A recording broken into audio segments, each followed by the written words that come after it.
But it's very funny. When we started about 20 minutes ago, it was bright sunshine. I was going to say sunny Cambridge, and now it's like a monsoon rain. So I don't know what it's like in Kolkata, but anyway, it's like crazy here. So collaboration is key, right? And this is a great point you've raised, because there's only so much you can do on your own in any sphere, right? But certainly in business, and of course, there are some things you have to do on your own, because if you want people to collaborate with you, you have to have something to offer them, right? So I'll go back to what I was saying about innovation having these two phases: the fuzzy front end, where you have to experiment, a bit of chaos. You try and you have a lot of variation, you try a lot of experiments, many of them fail, but then you find something, right? So that's the fuzzy front end, and that startups are very good at doing. The Jugadu entrepreneur is very good at doing that, right? But then there's a second phase, which is the scaling, right? And then you need resources, you need human resources, you need brand, you need lawyers, you need marketing, all that kind of stuff. And that bit is like the big companies can do really well.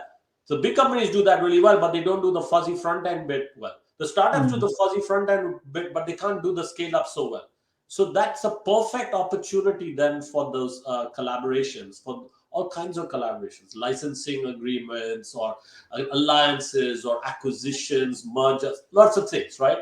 And so you see all kinds of collaborations, and it's exactly what you said. Both from the startup perspective, there is a reason to collaborate, but equally the large companies also have a reason to collaborate.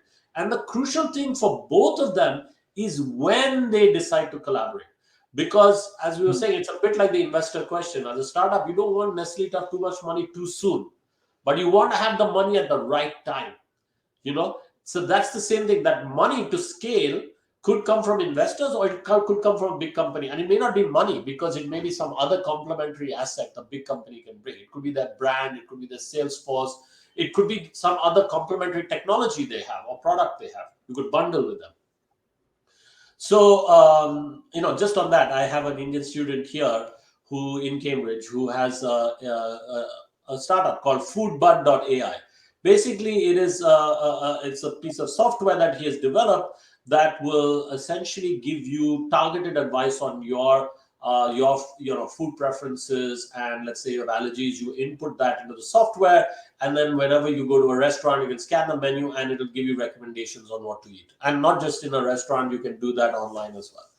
So, he's been developing this software, and he told me just today that a year ago he approached a very big company because he wants to be partnered with a company that has relationships with restaurants. He wants to be adopted by the restaurants, but it'd be easier for him to be adopted by Mm. the restaurants if his is an ingredient solution to an existing solution that's been adopted by restaurants. So he thought about it and he said, all these companies that have point of sale devices that are in restaurants, he wanted them to basically invest in his company or buy his company. And a year ago, they said, no thanks, you're too small.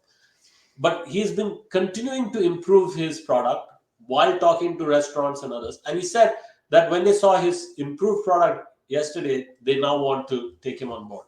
So the timing is right. You don't want to go too early, because then there'll be expectations. They'll give you money and then expect a return, and that may not happen. And equally, you don't want to go too late, of course, because then others would have competition would have caught up from the startup perspective. But from a large company perspective too, they don't want to go too early. They want to wait and see that you've proven the model, you've got to the right stage, and then they can see, okay, this will add value to us. And so they want to get in not too early. They want to get in at the right time, and of course, they also don't want to wait too long. So collaboration is key. The theoretical reasons why it should work, but then as they say, marriages are made in heaven, and then you see how they turn out on earth, right? It's anybody's guess how it will turn out.